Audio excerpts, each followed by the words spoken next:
कह रहे हैं कि यदि अजपा जाप 4 वर्ष तक सावधानी से कर लिया जाए तो मुझे इसका जो अनुभव हुआ है परम दयालु नारायण की कृपा से कि उसे 4 वर्ष में भगवत साक्षात्कार हो जाए। नारायण स्वामी को 4 वर्ष में, तो कह रहे नारायण भगवान की कृपा से इस दास को जो अनुभव हुआ अजपा जाप से 4 वर्ष में भगवत साक्षात्कार।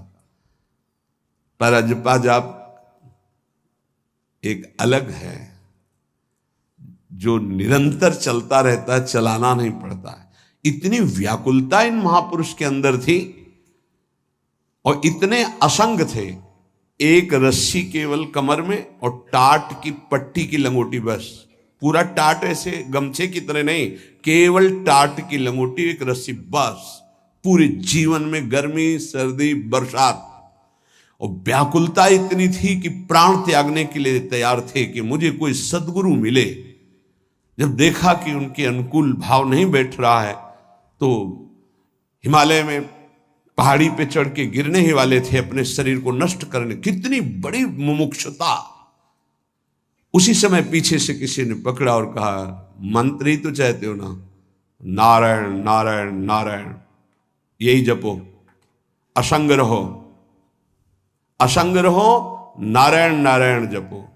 वो औरों की असंगता की बात जाने दो, शरीर से भी असंग हो गए। वो कह रहे कि 4 वर्ष में अजपा जाप से मेरे स्वामी नारायण की कृपा से इस गुलाम को भगवत साक्षात्कार हुआ। पहला जो दर्शन हुआ, इससे पता चलता है फिर आगे दर्शन होते रहे। पीछे छम छम की आवाज आई। अचानक वो इतना आकर्षण था कि मैं मुड़ा, देखा वो विमान की छोटी छोटी घंटियां बज रही थी। 4 पार्षद जो भगवान नारायण के आसपास थे और बीच में भगवान नारायण विराजमान थे।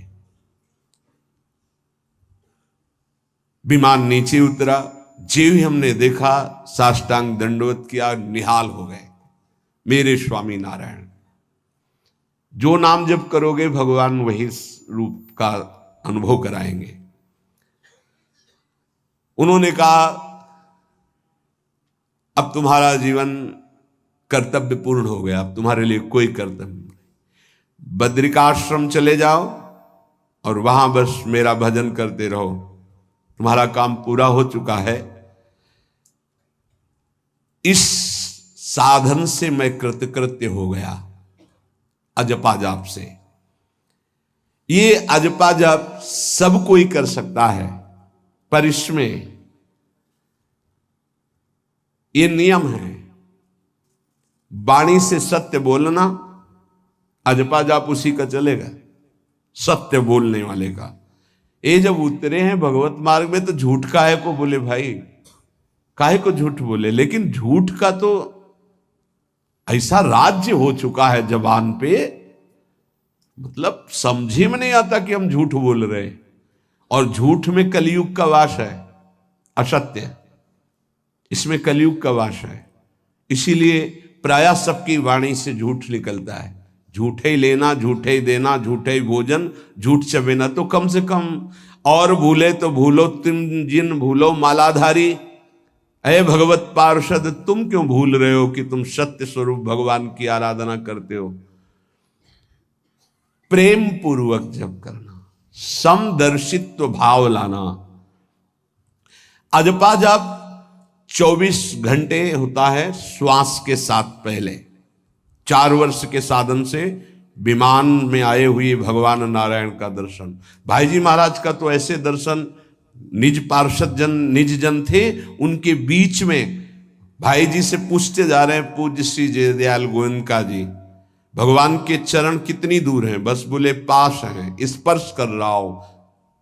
कैसे लोगों को विश्वास होगा? कैसे? जैसे वो एक विज्ञान से पढ़े लिखे डॉक्टर, तो उनको लग रहा था कि संत ऐसा कैसे कर सकते हैं कि किसी का कैंसर नष्ट कर दें। जैसे उनको लग, पूज्य राधा बाबा के प्रारब्ध को भाई जी ने अपने शरीर पर लिया।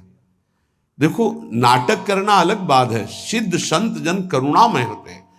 कल फिर बताया था, उन्होंने अपने प्रारब्ध जो भजन साधन से एकत्रित किया हुआ उनको दिया, प्रारब्ध अपने ऊपर ले लिया, अपनी टांग कटा ली उनका कैंसर। भाई जी अस्पताल में भर्ती रहे राधा बाबा के प्रारब्ध को लेकर के। इन संतों की महान उदारता और महिमा को कैसे कोई जानेगा। ये अजपा जाप में बड़ी सामर्थ्य है। इसमें क्या होता है कि जपना नहीं होता है, पर यहां तक पहुंचना कठिन है। पीछे बताया गया था कि इतने समय तक अगर आप वैखरी से भजन करें, परसों ही शायद चर्चा हुई थी, फिर आपके कंठ से चलने लगेगा, फिर आपके हृदय से चलने लगेगा, फिर नाभि से चलने लगेगा। ये श्वास पर अभ्यास किया जाता है। ऐसा जैसे आवाज ना निकले पर आप गुनगुनाओ, नाक की वायु को अंदर से काटते हुए नाम के द्वारा, बस आवाज नहीं निकल रही, वो क्या चल रहा है श्वास में। हमने नारायण शब्द का अभ्यास किया। नारायण स्वामी जी कह रहे, जो हमें गुरु जी ने दिया नारायण नारायण, 24 घंटे इसका अभ्यास करते करते रोम रोम आनंद से भर गया और नारायण शब्द स्वाभाविक चलने लगा। अजपा जाप बहुत जल्दी भगवत साक्षात्कार कराता है, करता नहीं रहता जाप का, और जाप होता है। भोरी सखी जी ने भी कहा, नाम श्वास दो बिलक चलत है, इनको भेद नमो को भावे, श्वास ही नाम नाम ही श्वासा, नाम श्वास को भेद मिटा। बहुत जो चाहोगे प्राप्त हो जाएगा। ये रुपया पैसा संसार की भोग सामग्री, ये तो तुम्हें कोई देगा भी तो तुम्हारी इच्छा नहीं होगी, आसक्ति नहीं होगी इनकी तरफ। ब्रह्मादि के भोग सब विषम लागत ताई, नारायण ब्रज चंद की लगन लगी है जाई। अजपा जाप को निरंतर चलाने के लिए एकांत में भगवान की कुछ स्तोत्र और प्रार्थना है, उनको गाइए और रोइए, प्रभु से प्रार्थना कीजिए, क्या मुझे अजपा जाप दे दीजिए, निरंतर भजन दे दीजिए, वो दे देंगे। हमने संतों से सुना है कि भगवान भजन मांगने की बात को बड़ी जल्दी पूरी करते हैं, कि मुझे अखंड भजन दे दीजिए, हृदय से जब चाहोगे तब। वो अंतर्यामी है, वो आपके अंदर बैठे देख रहे हैं। भगवान मुझे भजन दे दिए, और आपके चल रहा विविध भोगों की, तो पहले उन भोगों को नष्ट करेंगे या पूर्ण कराएंगे, तब आखिरी बातें आएगी। जब विभीषण जी श्री भगवान के सन्मुख गए, तो भगवान ने सबसे पहली बात पूर्ण की, जो लंका में चलते समय भाव आया था, कि भगवान के चरणों का आश्रय लेकर उनके बाहुबल से इस रावण का विनाश करके जिस सिंहासन पर बैठकर इसने लात मारी, यहीं बैठूंगा आके। पहला काम किया, समुद्र का जल मंगाकर लंकाधिपति पद पर अभिषिक्त कर दिया। और लंकेश कह के उन्होंने कहा कि प्रभु उर्कछु प्रथम वासना रही, प्रभुपद प्रीति सरित सो वही। प्रभु आपके चरणों के दर्शन से कोई कामना नहीं। तो भगवान कहते नहीं, पहले कामना की थी उसकी पूर्ति ले। हम भगवान से भजन मांगेंगे, साथ में नाना प्रकार की वासनाएं हैं, तो इसीलिए जब बहुकाल करी सत्संगा, सत्संग सुनते सुनते ये दिमाग में बैठ जाता है कि भोग वासनाएं कामनाएं ये हमें फंसाने वाली हैं, हमें नहीं चाहिए। जब आपके अंदर से उदासीनता आएगी, तब भजन की मांग पूरी हो जाएगी। कभी कभी भगवान का गुणानुवाद करके एकांत में रोया करे साधक। कभी रोना आता है अपने इंद्रिय और मन के विलास की पूर्ति ना होने पर। इतने मोटे मोटे आंसू गिरते, तब लगता है कितने कीमती आंसू कितने घटिया जगह में गिरा रहे हो। अरे इन्हीं से प्रभु को खरीद लेते हैं। अगर उनके लिए रो देते तो इतने करुणामय हैं वो कि आपको आभास होने लगता। भले हम अंतःकरण उस कोटि की व्याकुलता नहीं कि मेरे प्रभु हम पर कितनी कृपा कर रहे हो, अगर हृदय से उनको पुकारे तो निश्चित वो अनुभव में आ जाते हैं। छोटी छोटी बातों में लोग रो देते हैं, ऐसे रो देते हैं, मोटे मोटे आंसू चल रहे बात में ऐसे। और प्रभु की चर्चा हो जाए घंटों, कोई फर्क नहीं पड़ेगा।